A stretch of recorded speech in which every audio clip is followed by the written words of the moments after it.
Ótimo. O ceticismo é a primeira barreira. E a gente vai quebrar ela. Juntos. Porque eu não estou aqui para te dar tapinha nas costas. Eu estou aqui para te entregar a chave. A questão é, você vai ter a coragem de usar? Presta atenção aqui, olha para mim. Todo mundo que chega nesse ambiente chega com uma armadura, uma casca grossa de eu já sei, isso não é para mim. Lá vem mais um papo de coach. E tá tudo bem, porque essa casca foi o que te protegeu até hoje. Foi o que te fez sobreviver no mundo que te dizia não o tempo todo. O mundo que te ensinou que para ter, você precisa ralar, sofrer, sangrar. E talvez, com sorte, um dia, você consiga alguma coisa. Só que essa mesma armadura que te protegeu, hoje, ela te aprisiona. Ela te impede de ver a única coisa, a única, que separa você de uma vida que você nem ousa sonhar. E não é dinheiro. Esquece o dinheiro por um segundo. Dinheiro é consequência, é rastro, é fumaça. O fogo, a origem de tudo, a fonte que ninguém te ensinou a acessar, está aqui dentro, na sua mente. E quando eu falo mente, eu não estou falando de ser o mais inteligente da sala, de ter diploma na parede, de saber fazer conta de cabeça. Eu estou falando de uma coisa muito mais primitiva, muito mais poderosa. Eu estou falando da qualidade do seu pensamento. Deixa eu te fazer uma pergunta direta. Qual foi a última vez que você parou para pensar no que você pensa? Parece louco, né? Mas é aí que o jogo vira. Porque a gente vive no automático, reagindo, apagando incêndio, sobrevivendo. A gente acorda e a primeira coisa que faz é pegar o celular para ver o problema dos outros, a vida dos outros, a vitória dos outros. E o seu cérebro, essa máquina de criar realidade, começa o dia como? Copiando, reagindo, se diminuindo. Você treina seu cérebro todo santo dia a ser um coadjuvante da sua própria história. E aí você quer ser rico? Você quer ter sucesso? Como? Se o seu comandante, o seu general, que é a sua mente, está treinado para ser um soldado raso que só obedece ordem de fora, agora segura isso aqui. Napoleon Hill, o cara que passou 20 anos da vida dele, 20 anos, conversando com os homens mais poderosos do mundo. Ele não escreveu um livro chamado Quem Trabalha Enriquece. Ele não escreveu Quem Tem Sorte Enriquece. Ele escreveu Quem Pensa Enriquece. E esse pensar não é o pensar passivo, não é a preocupação com a conta que vai vencer, não é a ansiedade sobre o futuro. Esse é o pensamento reativo, o pensamento de gado, que só reage ao estímulo do ferrão. O pensamento que enriquece é um ato de criação, é um ato de violência contra a realidade medíocre que te impuseram. É você, de forma deliberada, escolher um pensamento, um único pensamento, um objetivo, e sustentar ele na sua tela mental com tanta força, com tanta clareza, com tanta emoção, que ele se torna mais real do que o mundo lá fora. Isso se chama desejo. E não é a vontadezinha de, eu queria um carro novo. Isso é querer. Querer é fraco. Desejo, o desejo que Hill fala, é uma obsessão. É uma fome que não te deixa dormir. É uma imagem que queima na sua retina quando você fecha os olhos. É um propósito maior que define todas as suas ações. Você não tem um propósito? Então você é um barco à deriva, e qualquer vento serve. E o vento do mundo, meu amigo, não sopra a favor de quem não tem destino. E dói, não dói? Dói olhar no espelho e saber que você não está nem perto de quem você poderia ser.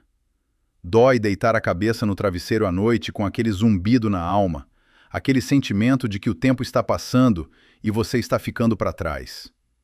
Essa dor, essa angústia, não é sua inimiga. Ela é sua aliada. Ela é o combustível. A maioria das pessoas passa a vida inteira tentando anestesiar essa dor. Comprando coisas que não precisam, saindo para lugares que não querem, mantendo relacionamentos que não as agregam, só para não ter que ficar em silêncio e encarar o gigante que elas deveriam ser. E você? Vai continuar fugindo? Vai continuar se distraindo até o último dia? Presta atenção nisso. A pior prisão não é a da pobreza, é a da mediocridade. É a prisão de uma vida morna, de um potencial desperdiçado. É chegar aos 80 anos, olhar para trás e ver um fantasma, a pessoa que você poderia ter sido, te assombrando e dizendo: nós poderíamos ter conquistado o mundo, mas você escolheu o conforto. Isso te assusta? Ótimo.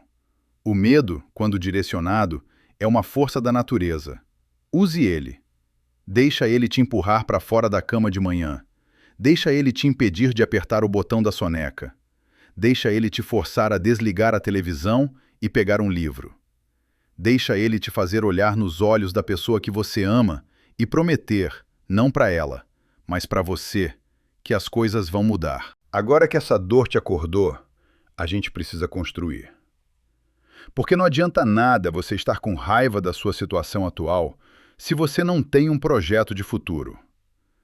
E o projeto começa com a planta, o blueprint. E essa planta é a sua nova identidade. Quem é você a partir de hoje?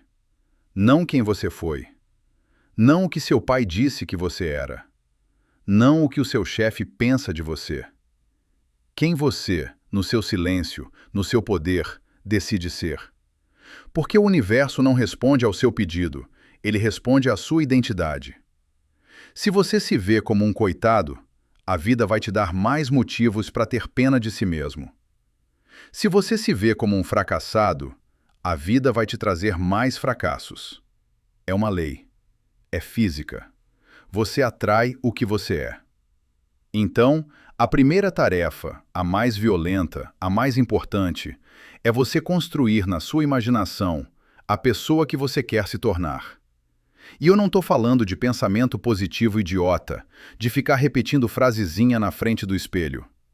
Eu estou falando de um ensaio mental. Atletas de alta performance fazem isso. Eles fecham os olhos e veem a corrida inteira, a tacada perfeita, a cesta de 3 pontos, 1000 vezes antes de acontecer. Eles sentem o cheiro da grama, o barulho da torcida, o peso da bola. Eles criam a vitória na mente, com uma riqueza de detalhes tão grande, que quando o corpo vai executar, ele só está obedecendo a um comando que já foi gravado. E você? Qual é o seu ensaio mental? Você ensaia a derrota, a discussão, a falta de dinheiro? Ou você ousa, no escuro do seu quarto, a construir o seu império mental? A se ver fechando o contrato milionário, a se ver liderando sua equipe, a se ver vivendo na casa dos seus sonhos. Isso se chama autossugestão. É você alimentar seu subconsciente, de forma deliberada e repetida, com a imagem da pessoa que você está se tornando. E o seu subconsciente, ele não sabe o que é verdade e o que é mentira. Ele só obedece à imagem e à emoção que você entrega para ele. Alimente ele com lixo, e sua vida será um lixão. Alimente ele com grandeza, e a sua vida, inevitavelmente, se tornará grandiosa. Mas deixa eu te falar uma coisa, para não parecer que isso aqui é um conto de fadas. Vai dar errado. Ah, vai. E vai dar errado muitas vezes. No momento em que você decidir sair da média, no instante em que você levantar a cabeça e disser: eu vou construir o meu próprio destino, o mundo vai testar você. E ele não vai te testar com um tapinha nas costas. Ele vai te testar com porrada, com porta na cara, com gente que você ama te chamando de louco, com o dinheiro que não entra, com o plano que parecia perfeito e que desmorona na sua frente. Essa é a dificuldade real. Esse é o filtro. É o universo te perguntando: você quer mesmo? Ou você só estava brincando de sonhar? Porque o sonho, meu amigo, só o desejo, não te tira do lugar. Ele é o combustível, mas o motor, o que faz a roda girar no asfalto esburacado da vida, se chama persistência. E persistência não é teimosia. Teimosia é fazer a mesma coisa errada, esperando um resultado diferente. Persistência é ter o seu objetivo tão claro, tão inabalável, que você ajusta a rota, você aprende com o erro, você muda o plano, mas você nunca, jamais, em hipótese alguma, muda o destino. É a capacidade de tomar porrada, cair, limpar o sangue do rosto, levantar e dizer: é só isso que você tem? Bate mais forte. Porque cada queda, cada fracasso, cada não que você recebe, não é um sinal para você parar. É uma aula. É o preço do seu crescimento. A maioria desiste no primeiro soco. A maioria confunde um fracasso temporário com uma derrota permanente. E é por isso que a maioria vive uma vida que não escolheu. A sua decisão, hoje, não é se você vai cair. É o que você vai fazer quando cair. Você vai ficar no chão chorando, culpando o mundo? Ou você vai levantar mais forte, mais inteligente, com mais fome? E é nesse momento, quando você está no chão, cansado, que a mágica acontece. A virada. A virada interna.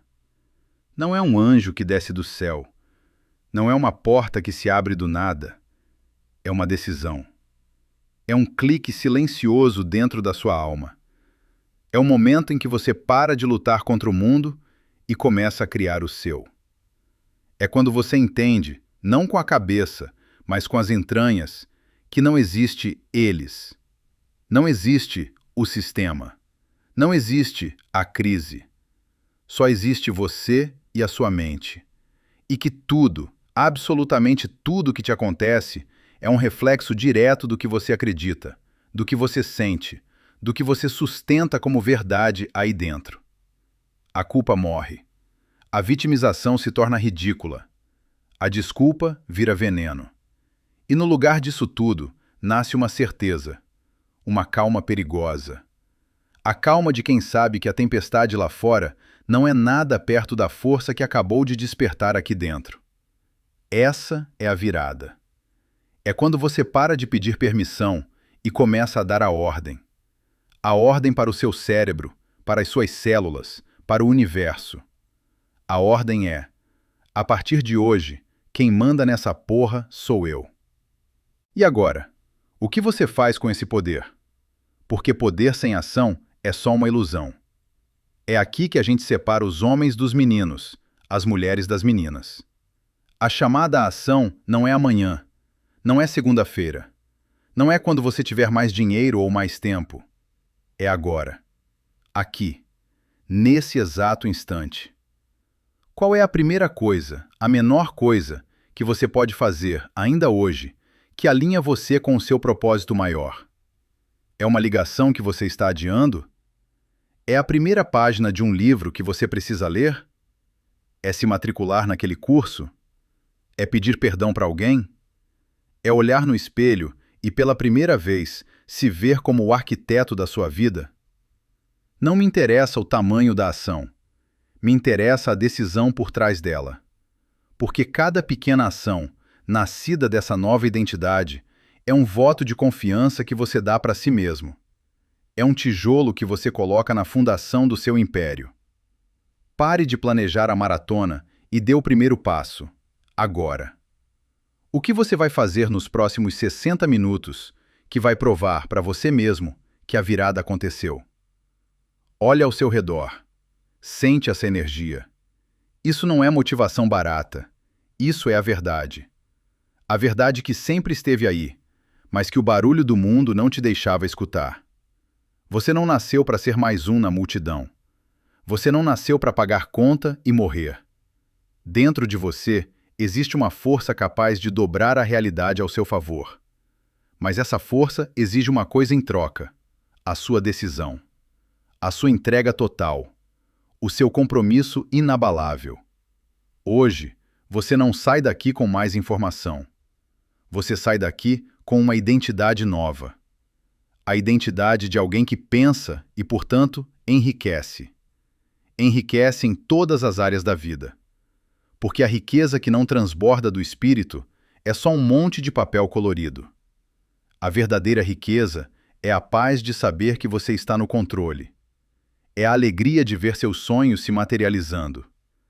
É o poder de impactar a vida das pessoas que você ama. Então, levanta a cabeça. Respira fundo. A guerra não acabou. Ela só começou. Mas pela primeira vez, você não é mais um soldado assustado. Você é o general. Agora vai. Vai e toma o que é seu por direito. A sua vida extraordinária está do outro lado do seu medo. E a única pessoa que pode te levar até lá é você. Faça acontecer. Vamos aprofundar isso, porque eu preciso que você entenda a mecânica, a engenharia por trás da criação da realidade. Napoleon Hill não era um poeta, ele era um cientista da mente. E ele mapeou o processo. O primeiro passo, que já falamos, é o desejo. Mas não o desejo vago, é um desejo ardente, é um desejo que te consome. Hill ensina um método de 6 passos práticos para transformar esse desejo em ouro. E eu quero que você anote isso, não no papel, mas na sua alma. Primeiro, seja exato sobre a quantidade de dinheiro que você quer. Não é muito dinheiro, é um número. 1 milhão de reais? 10 milhões de reais? Seja específico. O subconsciente não trabalha com generalidades, ele trabalha com ordens claras. Um general não diz para o seu exército, ataquem o inimigo em algum lugar. Ele diz, tomem aquela colina às 5 horas. Seja um general com a sua mente. Segundo, determine exatamente o que você pretende dar em troca pelo dinheiro que deseja. Não existe almoço grátis. O universo é uma via de mão dupla. Você quer 1 milhão? O que você vai entregar de valor para o mundo? Um produto? Um serviço? Uma solução? O seu tempo? A sua genialidade? Defina a sua moeda de troca. Terceiro, estabeleça uma data definida para quando você pretende possuir esse dinheiro. De novo, especificidade. 1 dia não é uma data. Daqui a 5 anos não é uma data. 31 de dezembro de 2028. Isso é uma data. Isso cria um vácuo no tempo, uma urgência que força o universo a conspirar a seu favor. Quarto, crie um plano definido para realizar o seu desejo e comece imediatamente, esteja você pronto ou não a colocar esse plano em ação. O plano não precisa ser perfeito, ele vai mudar no caminho. Mas você precisa de um ponto de partida, uma direção. E a parte mais importante, comece agora. A paralisia da análise é a doença dos fracassados. A ação, mesmo que imperfeita, gera momentum. Quinto, escreva uma declaração clara e concisa. Junte os 4 pontos anteriores. Eu, seu nome, até o dia, data, terei em minha posse, valor, que virá para mim em troca de o que você vai dar. Eu acredito que terei esse dinheiro. Minha fé é tão forte que já posso vê-lo. Posso senti-lo em minhas mãos. Sexto, e aqui está o segredo que 99% das pessoas ignoram. Leia essa declaração em voz alta, 2 vezes por dia. Uma vez ao acordar e uma vez antes de dormir. E enquanto você lê, veja, sinta e acredite que você já está na posse do dinheiro. Você precisa gerar a emoção da conquista antes da conquista. Você precisa sentir a gratidão pela riqueza que ainda não chegou. Isso é fé. Fé é não as esperar que aconteça. Fé é viver como se já tivesse acontecido. É a convicção que nasce da programação deliberada da sua mente subconsciente. Isso é autossugestão na sua forma mais potente. Entende a diferença? Isso não é pensamento positivo. Isso é engenharia mental. É um processo, é um sistema. E funciona. Funciona toda vez que é aplicado com persistência. O problema é que as pessoas leem isso, acham bonitinho e não fazem. Elas preferem continuar na zona de conforto da reclamação, da desculpa. Porque fazer isso dá trabalho. exige disciplina. Exige que você confronte a sua própria descrença. E é mais fácil culpar o governo, o chefe, a economia, do que assumir 100% da responsabilidade pela sua própria mente. A pergunta é: você vai ser mais um na multidão que sabe o que fazer e não faz? Ou você vai ser o 1% que aplica, persiste e transforma a própria vida? A escolha, como sempre, é sua. E para colocar esse plano em ação, você vai precisar de uma coisa que a escola não te ensinou: conhecimento especializado. Presta atenção, o mundo não te paga pelo que você sabe. Ele te paga pelo que você faz com o que você sabe. Ter um diploma na parede é ótimo, parabéns. Mas se esse conhecimento não resolve um problema específico, ele é inútil no mercado. Henry Ford tinha pouquíssima educação formal. Numa ocasião, durante a Primeira Guerra, um jornal o chamou de ignorante pacifista. Ford processou o jornal. No tribunal, o advogado do jornal tentou provar que Ford era ignorante, fazendo perguntas básicas de história, geografia. Ford, cansado, apontou para o advogado e disse: "Deixa eu te lembrar que na minha mesa eu tenho uma fileira de botões. E ao apertar o botão certo, eu posso chamar homens que podem responder qualquer pergunta que eu queira fazer sobre o negócio ao qual eu dediquei a maior parte dos meus esforços. Agora, você faria a gentileza de me dizer por que eu deveria entulhar a minha mente com conhecimentos gerais para o propósito de ser capaz de responder perguntas, quando eu tenho homens ao meu redor que podem me fornecer qualquer conhecimento que eu necessite?" Essa resposta calou o tribunal. E ela precisa calar a sua mente tagarela, que diz que você não está pronto, que você precisa de mais um curso, mais uma pós-graduação. Você não precisa saber tudo. Você precisa saber onde encontrar o conhecimento que você precisa. E mais importante, você precisa da sabedoria para organizar esse conhecimento em um plano de ação. O seu valor não está no que você acumulou na sua cabeça. Está na sua capacidade de aplicar conhecimento para resolver problemas. Pare de ser um estudante profissional e se torne um mestre na aplicação. Identifique o conhecimento que você precisa para o seu objetivo e vá buscar. Em livros, em cursos, em mentores e, principalmente, na aliança com outras mentes. E aqui a gente entra num dos segredos mais poderosos de Hill: o Mastermind, a mente mestra. Nenhuma mente é completa sozinha. Duas ou mais mentes, trabalhando em perfeita harmonia por um objetivo comum, criam uma terceira mente, invisível, intangível, mas absurdamente poderosa. É a soma das partes que gera um todo maior. Pense nos maiores impérios que foram construídos: Apple, Steve Jobs e Wozniak; Microsoft, Bill Gates e Paul Allen; Ford, Henry Ford e Thomas Edison, Harvey Firestone. Eles se reuniam. Eles trocavam ideias. Eles se desafiavam.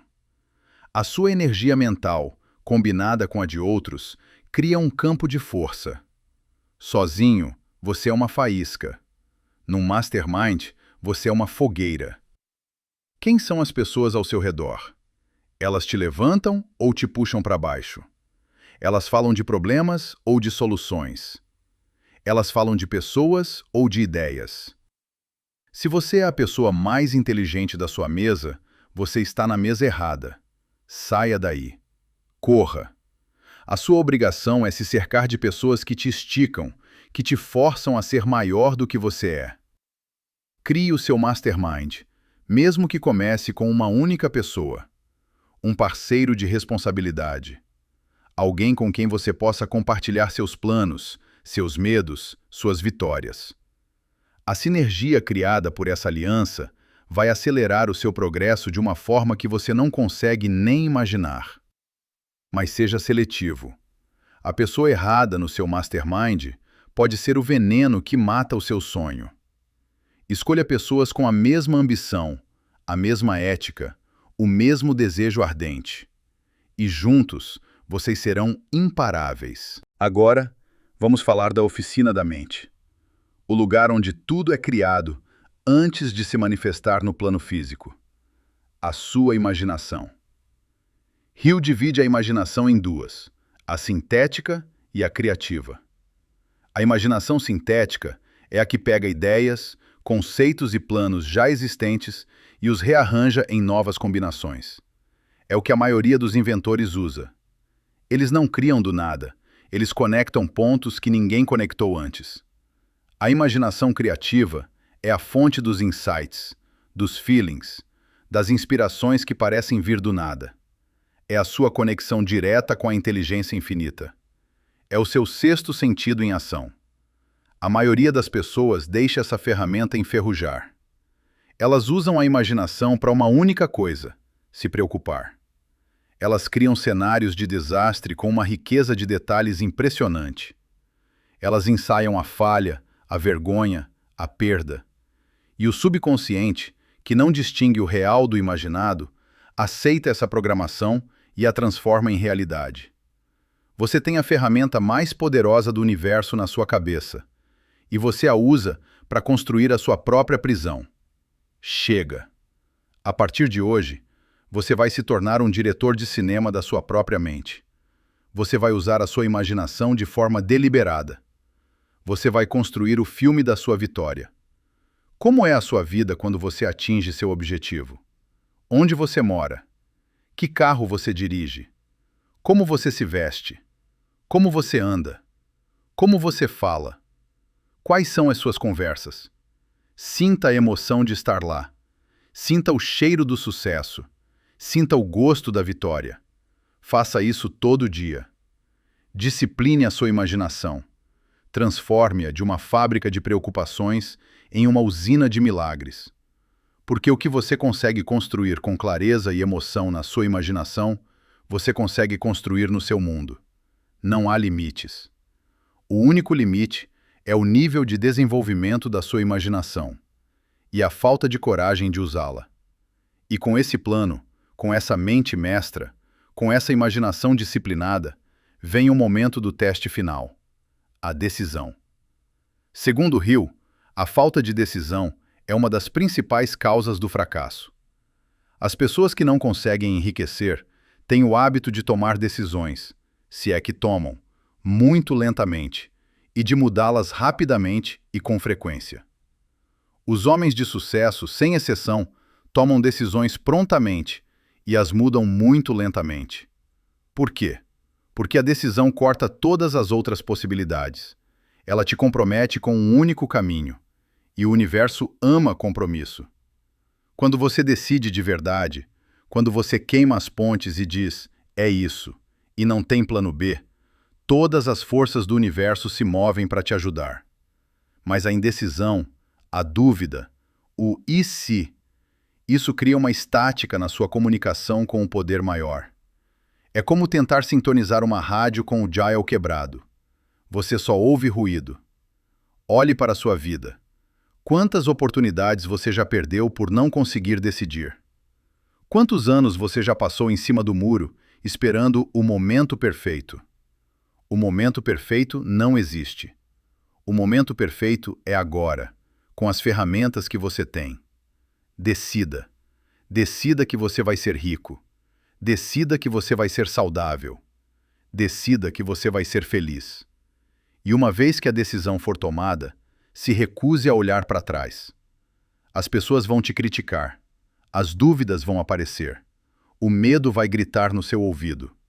Ignore. Mantenha-se firme no seu propósito. A sua capacidade de tomar decisões rápidas e se manter firme nelas é um músculo, e você precisa exercitá-lo. Comece com pequenas coisas. Decida o que você vai comer e não mude de ideia. Decida a que horas você vai acordar e levante. Treine o seu cérebro a confiar nos seus comandos. Porque um general que hesita, perde a guerra. E você, a partir de hoje, é o general da sua vida. Existe uma energia, a mais poderosa do corpo humano, que a maioria das pessoas desperdiça. Uma energia que, quando transmutada, quando redirecionada, tem o poder de te levar a um nível de genialidade. Napoleão Hill chama isso de o mistério da transmutação sexual. E eu sei que esse assunto pode ser um tabu, mas a gente está aqui para falar a verdade. O desejo sexual é o mais potente dos desejos humanos. É uma força da natureza. A maioria das pessoas se entrega a esse desejo de forma puramente física e a energia se dissipa. Mas os grandes líderes, os grandes artistas, os grandes gênios aprenderam a arte de pegar essa energia criativa, essa força vital, e redirecioná-la para os seus propósitos. Eles não a suprimem, eles a transmutam. Eles usam esse fogo para alimentar a sua imaginação, a sua coragem, a sua persistência. Quando você sente essa energia pulsando, em vez de simplesmente buscar a liberação física, experimente canalizá-la. Sente-se em silêncio, feche os olhos e direcione essa força para o seu objetivo principal. Use-a para dar mais vida, mais cor, mais emoção à imagem do seu sucesso. Você vai descobrir um nível de criatividade e de magnetismo pessoal que você não sabia que possuía. A sua voz terá mais poder. O seu aperto de mão terá mais firmeza. As pessoas serão atraídas por você, sem saber exatamente o porquê. Porque você estará operando numa frequência mais alta. Você estará usando a energia da criação para criar a sua própria vida. Isso não é misticismo, é biologia, é psicologia. É o segredo dos homens e mulheres que operam no nível da genialidade. Não desperdice a sua força mais vital. Aprenda a arte da transmutação e se torne uma força da natureza. E tudo isso, todos esses princípios, convergem para um único ponto: o seu sexto sentido, a sua intuição, aquele feeling, aquela voz silenciosa que te guia. Esse é o ápice da filosofia de Hill. É quando você já dominou tanto a sua mente, já programou tanto o seu subconsciente, que você desenvolve uma conexão direta com a inteligência infinita. Você começa a receber flashes de inspiração. Você sabe que decisão tomar, sem precisar analisar todos os fatos. Você antecipa tendências. Você lê as pessoas. É como se você tivesse um conselheiro invisível te guiando 24 horas por dia. Mas esse sexto sentido não é um dom que alguns têm e outros não. Ele é o resultado de um processo. Ele é a consequência da aplicação de todos os outros 12 princípios. É a maestria. Você não pode forçar o sexto sentido a funcionar. Você só pode criar as condições para que ele se manifeste. E as condições são uma mente calma, um propósito definido, uma fé inabalável e uma ação persistente. Quando você vive nesse estado, a sua mente se torna uma antena, captando sinais que a maioria das pessoas nem sabe que existem. Você começa a ver oportunidades onde os outros veem problemas. Você encontra as pessoas certas no momento certo. A sincronicidade se torna o seu estado normal de vida. Esse é o nível onde os milagres acontecem. Esse é o nível onde você para de lutar e começa a fluir. Esse é o nível onde você não apenas pensa e enriquece. Você se torna a própria fonte da riqueza. Então, o que eu te entreguei aqui hoje não foi uma palestra, foi um mapa. O mapa do tesouro que está dentro de você. Mas um mapa não te leva a lugar nenhum se você não tiver a coragem de dar o primeiro passo. A jornada é sua. A decisão é sua. A responsabilidade é sua. Você pode sair por essa porta hoje e voltar para a sua vida de sempre. Voltar para as desculpas, para a mediocridade, para o medo. Ninguém vai te julgar. O mundo está cheio de gente assim. Ou você pode tomar uma decisão. A decisão de que a sua vida, a partir de hoje, será sua obra-prima. A decisão de que você vai usar cada ferramenta que eu te dei, cada princípio, cada estratégia, e vai construir, tijolo por tijolo, o império que você nasceu para liderar. A escolha é simples: dor ou disciplina? A dor do arrependimento que dura a vida inteira ou a dor da disciplina que é temporária e te leva à grandeza? Não me responda. Responda para você mesmo, no silêncio da sua alma. Quem você vai ser a partir de agora? O que você vai fazer quando chegar em casa hoje? Porque a sua nova vida não começa amanhã. Ela começa com a sua próxima ação, com a sua próxima decisão, com o seu próximo pensamento. Lembre-se, o universo não conspira a seu favor. Ele responde à sua vibração. Ele responde à sua identidade. Assuma a identidade de um criador, de um conquistador, de um rei, de uma rainha. E observe o mundo se curvar à sua vontade. A sua mente é o ativo mais valioso que você possui. Pense. Pense com propósito. Pense com fé. Pense com persistência. Pense e enriqueça. Agora vai lá fora e pega o que é seu. Mas deixa eu te contar um segredo sujo. Existe um inimigo silencioso, invisível, que mata mais sonhos do que o fracasso jamais matará. Ele não está lá fora. Ele não é o seu chefe, não é o governo, não é a economia. Esse inimigo mora aí dentro. Ele é um parasita que se alimenta da sua força vital. Napoleon Hill identificou 6 faces desse demônio. Ele os chamou de os 6 fantasmas do medo. E enquanto você não olhar para cada um deles, nos olhos, e exorcizá-los da sua vida, todo o resto que eu falei aqui é inútil. Porque um exército de leões liderado por um covarde perde para um exército de ovelhas liderado por um leão. E o medo te transforma num covarde. O primeiro, e o mais cruel de todos, é o medo da pobreza. Ah, esse é um mestre. Ele não se parece com medo. Ele se disfarça de bom senso. Ele se veste de prudência. É aquela vozinha que diz: não arrisque esse emprego seguro. Não invista esse dinheiro. E se você perder? Fique quieto. Não peça aumento. Vai que te demitem. É o medo que te faz aceitar uma vida de migalhas, com medo de perder o prato vazio. Ele te ensina a adorar a segurança, mas a segurança é a irmã gêmea da mediocridade. Esse medo nasce de uma programação. Você viu seus pais se preocupando com contas. Você ouviu na TV sobre a crise, o desemprego. E você internalizou a crença de que a falta é o estado natural das coisas. E para se livrar desse fantasma, você precisa reprogramar a sua mente para a abundância. Você precisa se cercar de riqueza, mesmo que no começo seja só mental. Visite os bairros mais caros da sua cidade. Entre nas concessionárias de luxo. Sinta o cheiro do couro de um carro importado. Vista uma roupa cara, mesmo que não vá comprar. Acostume o seu sistema nervoso com a energia da prosperidade. Pare de falar sobre dívidas e comece a falar sobre investimentos.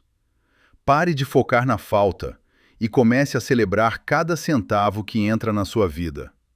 Declare guerra à mentalidade de escassez, porque você nunca vai ficar rico se, no fundo, você tem pavor de ser pobre. O medo da pobreza atrai a pobreza. É uma profecia autorrealizável. O segundo fantasma é o medo da crítica. Esse é o assassino da originalidade. Quantas ideias geniais morreram antes de nascer porque alguém teve medo do que os outros iriam pensar? O que minha família vai dizer? E se meus amigos rirem de mim? E se eu postar isso e ninguém curtir? Esse medo te transforma num camaleão social. Você muda de cor, de opinião, de sonho, só para se encaixar, só para ser aceito. Você vende a sua alma em troca da aprovação de pessoas que, na maioria das vezes, não estão nem aí para você. Elas estão muito ocupadas se preocupando com o que você pensa delas. É uma loucura. Uma prisão construída por todos e habitada por ninguém.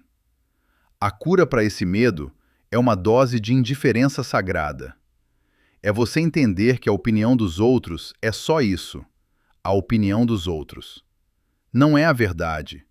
Não define quem você é.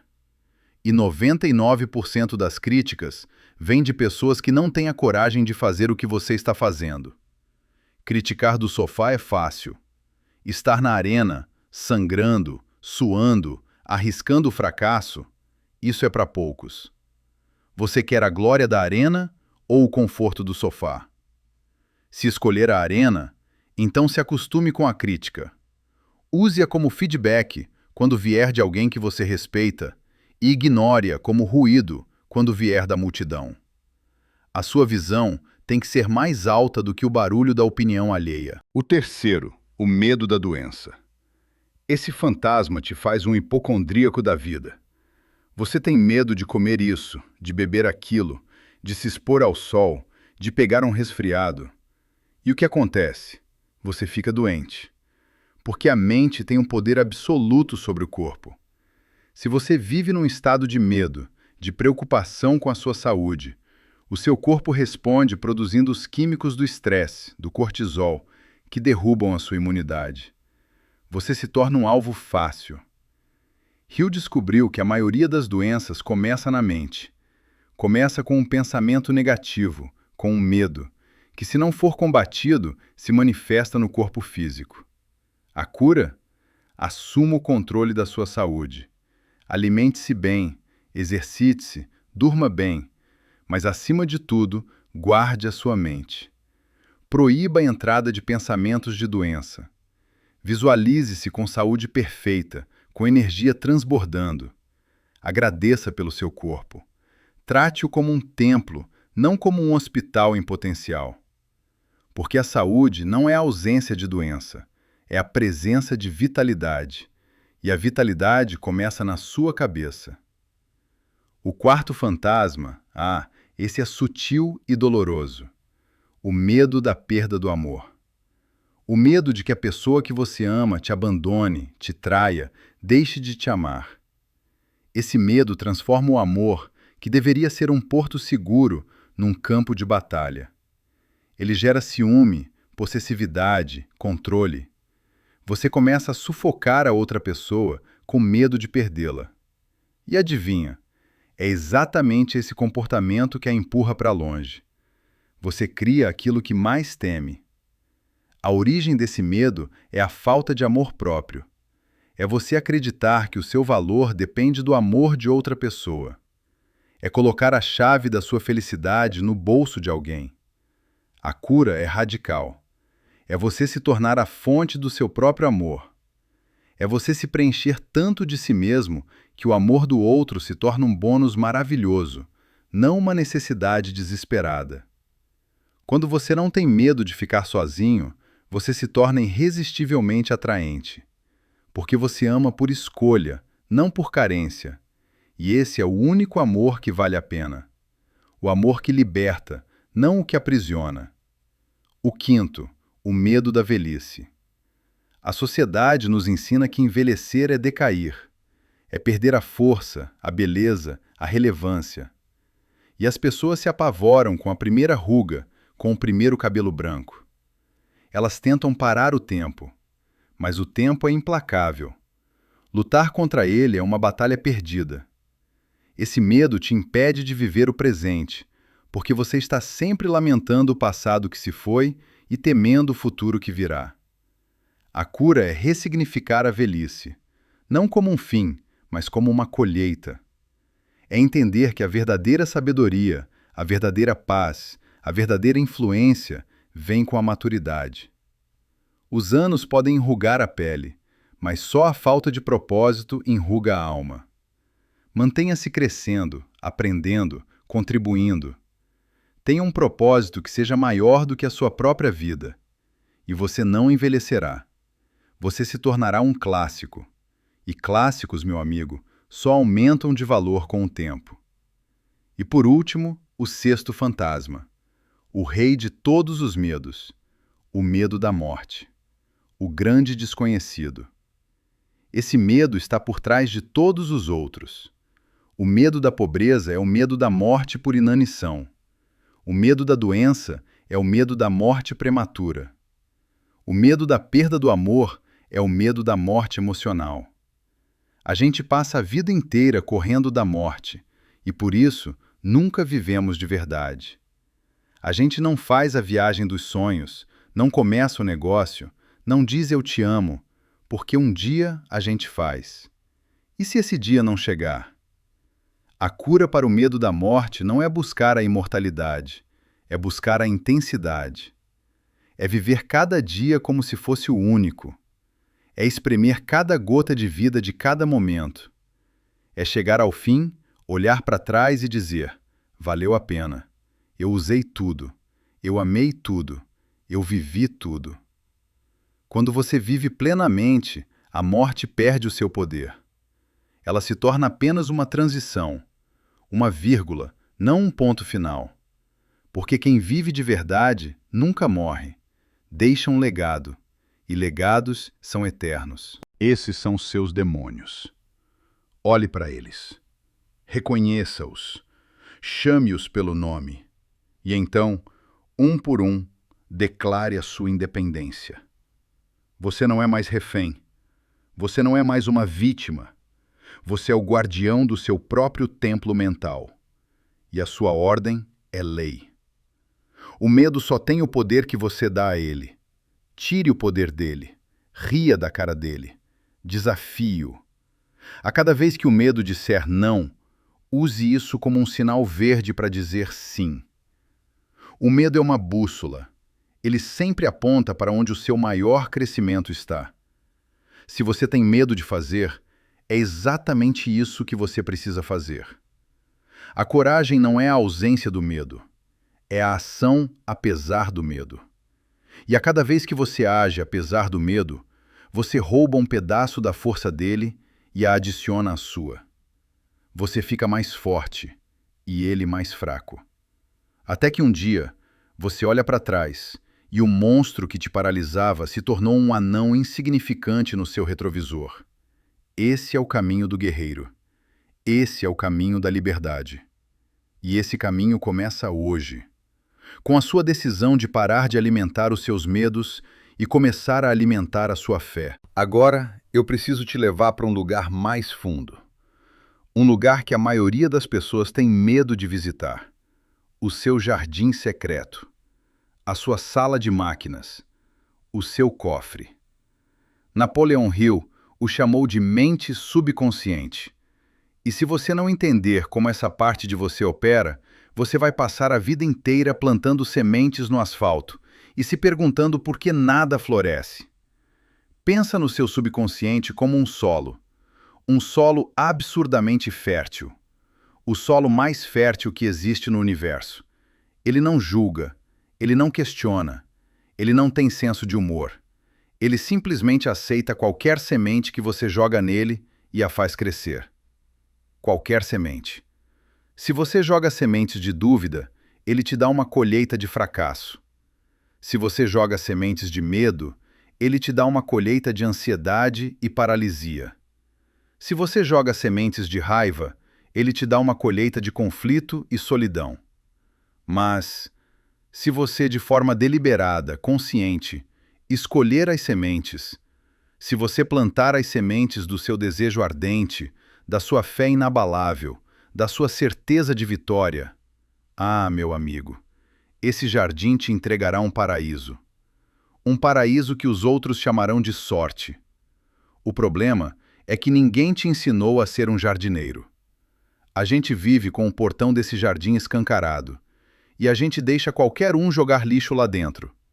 A TV joga a semente da tragédia.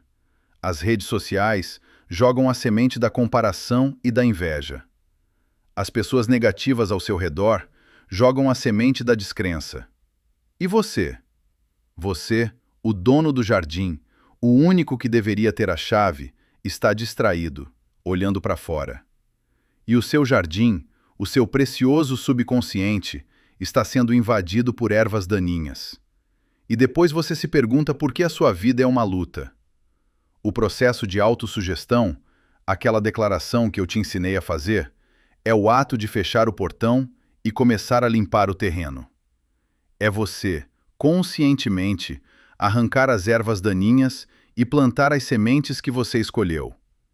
E a emoção, o sentimento, é a água que faz essa semente germinar. Não adianta você repetir uma frase 1000 vezes com a mente vazia. Eu sou rico, eu sou rico, eu sou rico. E o seu coração gritando: mentira, olha o seu saldo bancário. O subconsciente responde à vibração dominante. E a vibração do sentimento é 1000 vezes mais poderosa que a do pensamento. Por isso você precisa ver, sentir e acreditar. Você precisa gerar a emoção da posse antes da posse. É um ensaio. Você está ensinando ao seu corpo e à sua alma como é a sensação de já ter vencido. E quando o seu subconsciente aceita essa nova realidade como verdade, ele move céus e terras para manifestar isso no seu mundo físico. Ele te acorda no meio da noite com uma ideia genial. Ele te faz encontrar a pessoa certa na esquina. Ele te dá a coragem para fazer a ligação que vai mudar o seu jogo. Ele se torna o seu gênio da lâmpada. Mas ele só obedece a um mestre. E esse mestre precisa ser você. Assuma o controle do seu jardim. Guarde-o com a sua vida. Porque a qualidade da sua colheita, que é a sua vida, depende exclusivamente da qualidade das sementes que você planta. Você tem o desejo.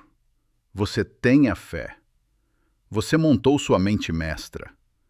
Você disciplinou sua imaginação e declarou guerra aos seus medos. E agora? Agora você vai para a guerra. E ninguém vai para a guerra sem um plano organizado.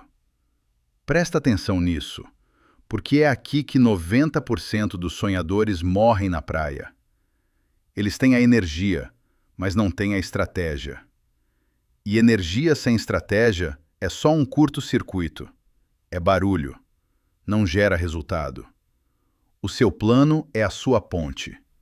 A ponte que conecta o seu desejo ardente, que é invisível, com a sua manifestação física, o dinheiro no seu bolso. E para construir essa ponte, você precisa de liderança. E a primeira pessoa que você precisa liderar é você mesmo. Se você não consegue liderar a si mesmo para fora da cama de manhã, como diabos você espera liderar uma equipe, um negócio, um império? Liderança começa com autodisciplina. É a sua capacidade de dar uma ordem a si mesmo e obedecer. Sem desculpas, sem procrastinação. E quando você se torna um líder de si mesmo, você começa a atrair seguidores. E existem 2 tipos de liderança no mundo: a liderança por consentimento e a liderança por força. A liderança por força é a do tirano, do chefe que manda pelo medo. Esse tipo de liderança não dura. As pessoas te seguem porque precisam, não porque querem. E na primeira oportunidade, elas te abandonam. Ou pior, te sabotam. A história está cheia de líderes assim. E o fim deles é sempre o mesmo: a solidão e a queda. Mas a liderança que a gente busca aqui, a liderança que constrói legados, é a liderança por consentimento. É a liderança que inspira. As pessoas não te seguem porque são obrigadas. Elas te seguem porque veem em você um propósito maior. Elas te seguem porque você as torna melhores. Elas te seguem porque você as lidera para a vitória. E esse tipo de líder tem características que você precisa desenvolver. Primeiro, coragem inabalável, baseada no conhecimento de si mesmo e da sua ocupação. Um líder que hesita, que demonstra medo, semeia o pânico na sua equipe. Segundo, autocontrole. O homem que não consegue se controlar, não consegue controlar os outros. O autocontrole é o seu escudo contra a reatividade. Terceiro, um aguçado senso de justiça. Sem um senso de justiça e de retidão, nenhum líder consegue manter o respeito dos seus seguidores. Quarto, firmeza de decisão. O líder que vacila mostra que não tem confiança em si mesmo. Ele não pode liderar os outros com sucesso. Quinto, definição de planos. O líder de sucesso planeja o seu trabalho e trabalha o seu plano. Um líder que se move por adivinhação, sem planos práticos e definidos, é como um navio sem leme. Cedo ou tarde, vai bater nas rochas. Sexto, o hábito de dar mais do que recebe. O líder precisa estar disposto a fazer mais do que exige dos seus seguidores. É o exemplo. Sétimo, uma personalidade agradável. Seriedade e cara fechada não são sinais de liderança. Liderança exige respeito, e as pessoas não respeitam quem não é agradável. Oitavo, simpatia e compreensão.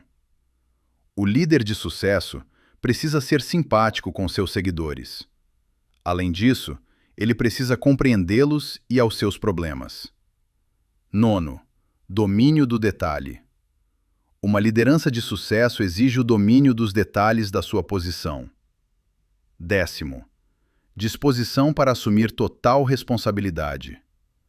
O líder de sucesso precisa estar disposto a assumir a responsabilidade pelos erros e deficiências de seus seguidores.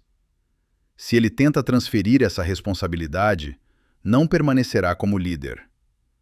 Se um de seus seguidores comete um erro, o líder deve considerar que foi ele quem falhou. E por último, e mais importante, cooperação. O líder de sucesso deve entender e aplicar o princípio do esforço cooperativo e ser capaz de induzir seus seguidores a fazer o mesmo. Liderança exige poder, e poder exige cooperação. Olhe para essa lista. Seja honesto. Onde você está falhando? Onde você precisa melhorar? Isso não é para te diminuir. É para te dar um mapa de desenvolvimento. Porque líderes não nascem prontos. Líderes são forjados. No fogo da autoanálise, da disciplina e da ação. E assim como existem as qualidades da liderança, existem as causas do fracasso. E você precisa conhecer o seu inimigo. A primeira causa do fracasso na liderança é a incapacidade de organizar detalhes. A segunda, a má vontade em prestar serviços humildes. Isso não é meu trabalho, é a frase que ecoa na mente dos fracassados. Terceiro, a expectativa de pagamento pelo que sabem, em vez de pelo que fazem com o que sabem. Quarto, o medo da competição dos seguidores. O verdadeiro líder treina seus substitutos. Quinto, a falta de imaginação. Sexto, o egoísmo. O líder que reivindica toda a honra pelo trabalho de seus seguidores está fadado a gerar ressentimento. Sétimo, a intemperança. A falta de moderação nos seus hábitos. Oitavo, a deslealdade.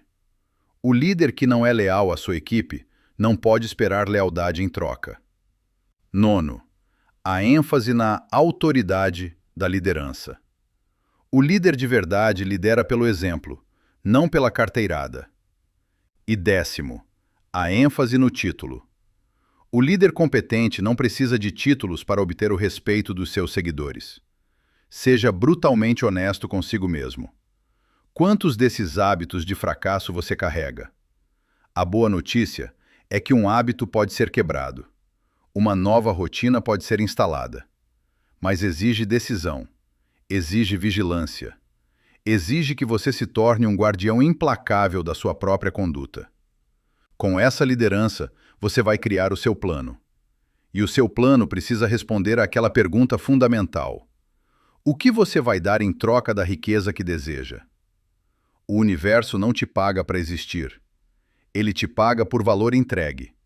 E o seu valor é medido por 3 coisas, o que Hill chamou de QQV: a qualidade do seu serviço, a quantidade do seu serviço e o espírito de cooperação com que você presta o serviço.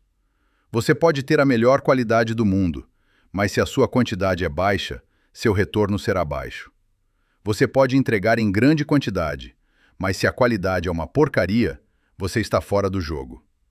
E você pode ter qualidade e quantidade, mas se o seu espírito é de arrogância, de conflito, de má vontade, as pessoas não vão querer fazer negócio com você.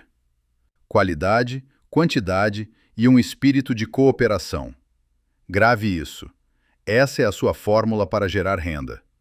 Como você pode aumentar a qualidade do que você faz? Como você pode aumentar a quantidade? E como você pode melhorar o espírito com que você serve o mundo? Responda a essas perguntas e você terá um plano de negócios mais poderoso do que qualquer MBA pode te ensinar. Porque no final do dia, dinheiro é só um certificado de apreciação. É o mundo te dizendo, obrigado pelo valor que você entregou. Se você quer mais obrigados, entregue mais valor. É simples assim, mas não é fácil. Exige excelência. E a excelência, meu amigo, é uma decisão.